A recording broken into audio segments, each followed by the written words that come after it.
This is episode 340 of the Beyond the Food Show, and today we're going to talk about the impatience of getting there, of finally eating better, finally feeling better about our body, finally feeling better about ourselves. That urge to get there faster or finding a problem, why we're not there yet. I'm going to coach you on that today. Stay tuned. Welcome to the Going to Beyond the Food Show, the only podcast that teaches you how to reshape your mind, not your body, to make your life better, bigger, and bolder. Your undieted life. I'm your host, Stephanie Dozier, reformed dieter, nutritionist, and coach. You ready? Let's do this.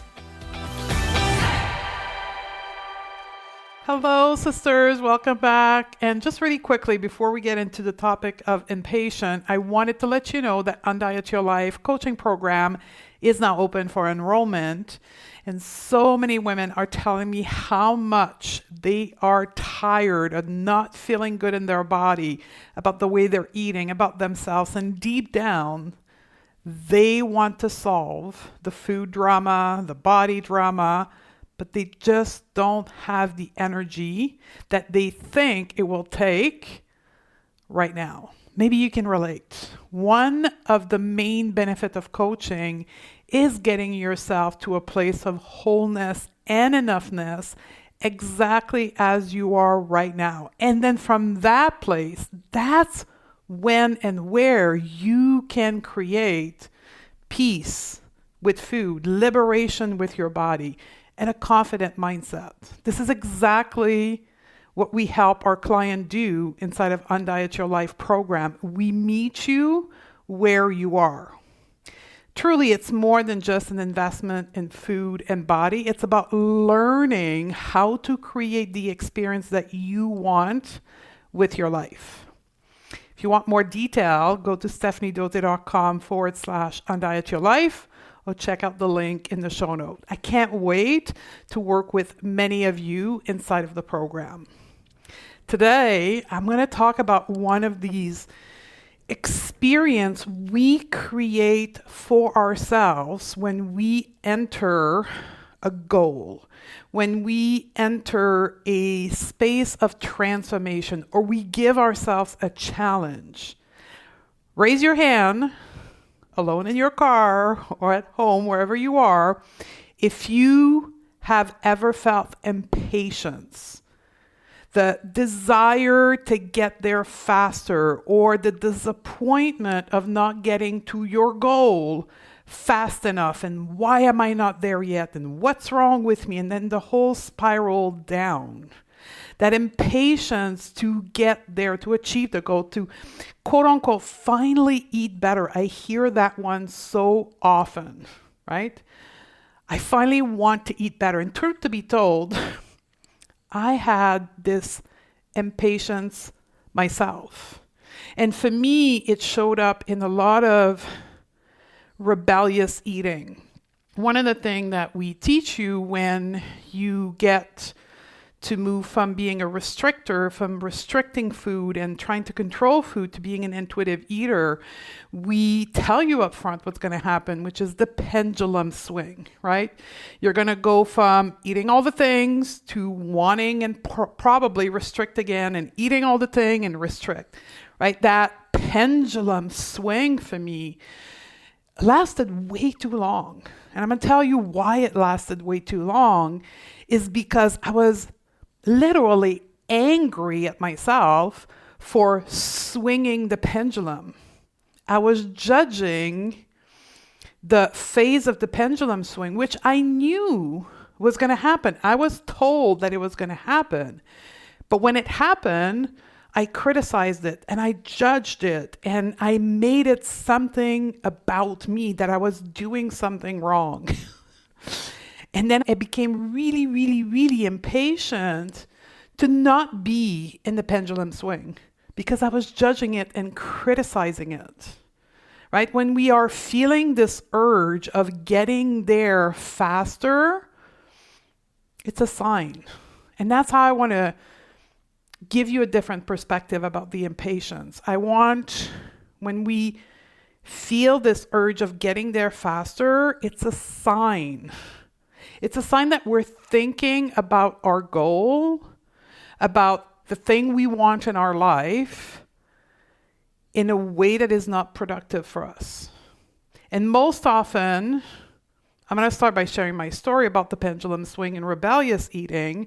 I'm going to tell you that my thoughts in these days when the pendulum was swinging, I thought when the pendulum stops swinging, I'm going to finally feel good enough.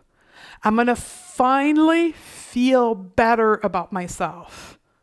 The problems that I have with myself and my relationship to my body, my relationship to food will go away. I was really having a wishful thinking moment that when I achieved the goal of being an intuitive eater, when I achieved the goal of not swinging the pendulum anymore, for some magical thing would happen that my life would get better. And the same thing happened when I went into liberating myself from bad body image, thoughts and belief, thinking that something was wrong with my body. I thought that me making peace with my body, achieving that goal, that somewhere, somehow there was going to be a thick mark, like I'm there now. And now all the problem I have with self-confidence and self-esteem will go away. And I just want to say, it didn't happen. Even when the pendulum stopped swinging, it didn't stop swinging because I was criticizing and judging it and wishing it wasn't there. It actually stopped swinging when I went into the pendulum swing, when I went into these overeating moments and these binges with a lot of compassion for myself. It wasn't the wishing it wasn't there that made it go away, and making me get there was actually the complete opposite. It was through having compassion for myself, through accepting that I was never going to be perfect. I was never going to eat perfectly, that food or body was not going to change my relationship with myself and how I felt about myself and how I thought about myself. The food was a food thing and the body was a body thing, and how I thought about myself was a whole other thing in itself. My message for you today is the way to achieving a goal is not by attaching to the goal that your life will get better, and then getting impatient to achieve your goal so that your life will get better, that you will feel better. If we are thinking about our goal in that way, we're putting a lot of pressure on the goal. We're putting a lot of pressure on ourselves in achieving the goal. And that backfires. That backfires on us. It backfires through coping mechanism. It backfires through coping behavior, right? I was telling you about that pendulum swing for me. The more I wished it to go away, the more impatient I showed towards the pendulum swing being resolved and ended, the more swinging happened, because the more I felt terrible about myself and the more I used food in order to feel just a little bit better because of all the criticizing and the judging I was doing with myself, because I wasn't meeting myself with compassion. The point of a goal, the purpose of a goal, is not to relieve us from the suffering we are experiencing right now. It's actually change the relationship we have with ourselves, to change the way we think about ourselves through the container of the goal. Now, I just want to acknowledge the fact that for many of us on this podcast today, being the fact that we've been in diet culture for so long and been literally socialized and brainwashed to think that the goal of being smaller, the goal of eating perfectly, the goal of having the perfect health status was going to deliver our better life. I mean, that's the whole selling argument of the weight loss industry, right? The whole argument is, if you follow our diet, you're going to get thin and your life will get better and you will feel good about yourself and all the problems that you have right now will go away. So unbeknown to you and to me, we have misunderstood, we have a false understanding of what achieving a goal is.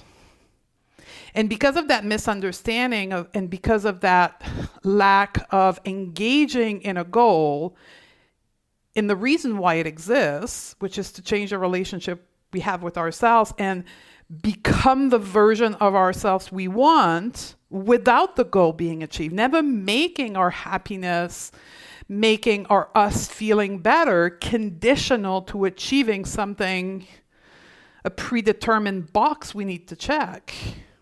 What we skip when we engage in a goal in that way is we skip the work of believing in ourselves, of building a relationship to ourselves that feels good, of us believing that it's possible for us to achieve what we desire in life.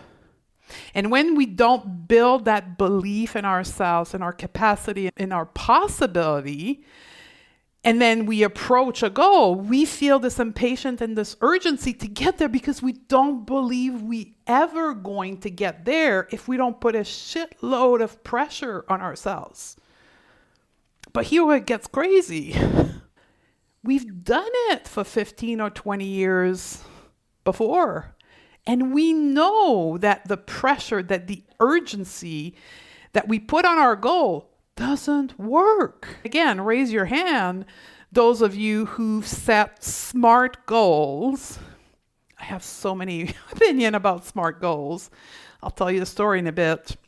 But how many of us have set up a SMART goal only to quit within a few weeks in because it's just too overwhelming? The game plan and the action plan and the calendaring and all the things is just too overwhelming.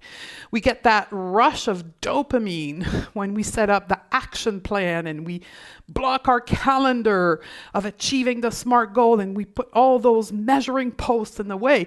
We feel good in the preparation mode, but as soon as we enter the take action phase, it doesn't take long before we have severely self-destructed ourselves and like beating ourselves up and judging and criticizing that we fall apart. And then we go into the next phase, which is to beat ourselves because we quit on ourselves. That is not the only way to go about a goal. The other way that I'm offering you today is not about the goal. It's not putting a timeline on the goal. It's not attaching you feeling better, you having a better life, you having better relationship to achieving the goal. The work of a goal, of a container of a goal, is for you to learn to feel better right now. Is to master the human experience that you're experiencing every day in order for you to feel better unconditionally to the goal being there.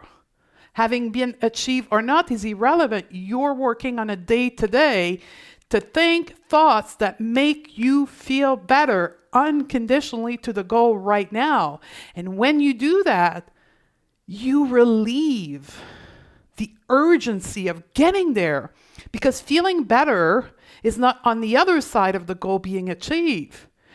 You are feeling better right now. One of the things that we do when we approach goal inside of Undiet Your Life, we call that the liberated goal method, where we liberate any attachment to the goal. We're actually going to do that. If you're listening live, I'm recording this in December of 2022. We have a workshop in January called Resolution Reset. And it's a paid workshop that you can attend, and I'm going to coach you on how to set up goals in that way of thinking and applying the liberated goal method. And one of the steps we take is to clean up our goal. And one of the elements of cleaning up is cleaning up any attachment to feeling better later. Then the work of the goal is to be better today. By thinking better thoughts, you will feel better today. So we are removing any attachment. And I want you to just think about this perspective. Like when we attach a timeline, for an example, to our goal, we say, I'm going to become an intuitive eater in 3 months. Or think about your dieting days. I'm going to lose 30 pounds in 3 months, right? We put a timeline to our goal in order to create a pressure container, to quote unquote force ourselves to take action. And if we don't, to have a beating stick hanging over our head. And when you understand how human behavior is created and how the human brain and emotion function, you're like, why are we doing this? We create in ourselves a space and a container that's going to make us feel worse and makes the process of achieving our goal even harder than it already is. Because the truth is, in order for us to achieve our goal, in order for us to become an intuitive eater, for an example, or a body neutral person, it's not a list of check mark that needs to happen. It's beliefs about yourself that you need to alter and change, right? One of the main beliefs that dieters have is that I can't control myself around food. That belief that you have about yourself that you acquired from probably your family, probably your friends, probably people telling you, that belief needs to change. You will never become an intuitive eater thinking of yourself as somebody who needs to have control around food because you're not good enough to be freed up around food. It works against the goal. And that's the crazy perspective of diet culture on goals, is that it doesn't teach us how to change our thoughts and our belief about the goal we want to achieve. It says, forget about the thoughts and the emotion, disregard all of that. Just take a shitload of action and then the goal will happen. And it doesn't, because we keep thinking the poor beliefs about ourselves, the poor thought, and the terrible emotion they create, and we try to create something new in our life. But the truth is, in order for us to create something new in our life, we need to become a new version of ourselves. And it's very hard to do from a mindset of, I'm not good enough to have this thing. I'm just going to work really, really hard, believing that I'm not good enough, and I'm going to get the thing. I mean, it's feasible, but you're going to get the thing, and we've all been there with weight loss. You're going to get to that weight, and you're going to hold on to dear life, and then it's going to turn back. Why? Because you didn't change who you were. And the same thing apply when it comes to feeling better, when it comes to eating better. So I want you to think of impatience. I want you to observe the urge of criticizing yourself and judging yourself for not, quote, being there yet as a sign. Nothing has gone wrong. It's a sign that you need to increase your belief in yourself. You need to, instead of going to work on the action towards your goal, you need to go work on the belief you have about yourself, on the relationship that you have with yourself. You are enough right now. When you think, I am enough right now, without the goal, you create pleasant emotion in your body. And let me tell you this, taking action towards your goal from feeling good is a lot easier and when you feel shitty about yourself. Who you are is enough. What you are doing is enough. There's no urgency. There's no timeline. There's no better life that's going to come at the end of your goal. Your job is to create your best life right now and believe that your goal will be coming at some point, but you're not attached to it. If you want to learn this approach to pursuing goal, a cleaned up approach, a revolutionized approach to goal that is in alignment to you living your best life today, you should register for Resolution Reset, the workshop that we're having on January the 8th.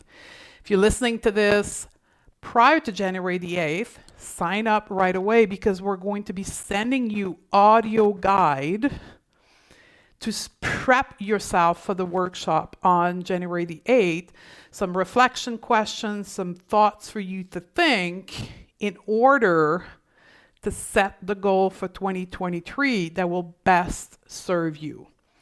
I look forward to working with you in the Resolution Reset or inside of Undiet Your Life.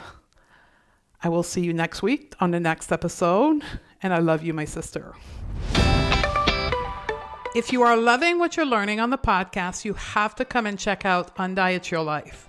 This is where we get to hang out together, where you get the individual help applying the concept thought on the podcast while learning new coaching tool that will make your life even more amazing. It's also where you get to apply the learning to think better, eat better, and feel better, and create your undieted life, your better, bigger, and bolder life. Go to stephaniedode.com/join. I'd love to have you join us inside of Undiet Your Life, and I'll see you on the other side.